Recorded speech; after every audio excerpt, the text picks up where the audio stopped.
Okay நண்பர்களே, இதில் வந்து என்ன பண்ணணும் இப்போன்னா, கொஞ்சம் லெட் வந்து எக்ஸஸாக இருந்தது இல்லையா, அதை வந்து பார்த்திங்கன்னா இந்த மாதிரி விக் டீசால்ட் விக்குன்னு சொல்லுவோம்.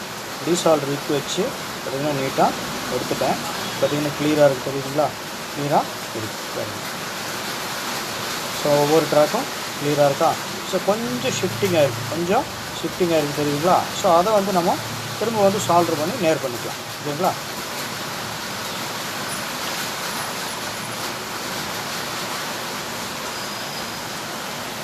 திரும்ப வந்து பேஸ்ட் வந்து லைட்டாக அப்ளை பண்ணுவோம். ஏன்னா லெட்டு நிறையா போயிடுச்சு இல்லையா. பேஸ்ட் வந்து அப்ளை பண்ணிவிட்டு சால்ட்ரிங் வந்து கொஞ்சம் பெரிய சால்டர் அந்த சால்டர் தான் பண்ணணும். சால்டர் வந்து பெரிய சால்டர், அந்த சால்டர் தான் பண்ணணும். அது வந்து பார்த்திங்கன்னா டிப்பு வந்து நல்லா ஷார்ப்பாக வச்சுக்கணும்.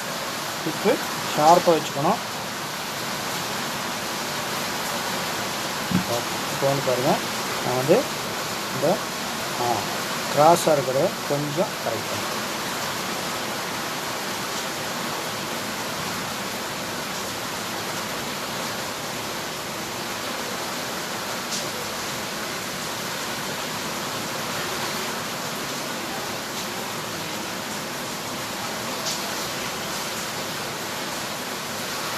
ஓகேங்களா. நேராக வந்திருக்கா, நல்லா பார்த்துக்கிங்க, நல்லா நேராக வந்திருக்கா. ஸோ அடிஷ்னல் லென்ஸ் வந்து போட்டு பார்த்தோம்னா தெரிஞ்சிடும். ஓகேங்களா. பாருங்கள், இப்போ வந்து நேராக வந்திருக்கு. ஸோ 6 கனெக்ஷன் வந்து ப்ராப்பராக சால்வ் ஆகிருக்கு. இப்போ வந்து பார்த்திங்கன்னா இந்த 2வது கனெக்ஷன் வந்து அதுக்கு வந்து ஒரு ஜம்பர் வந்து போடணும். 2வது கனெக்ஷனுக்கு ஒரு ஜம்பர் போடணும். எப்படின்னு போட்டுட்டு காமிக்கிறேன்.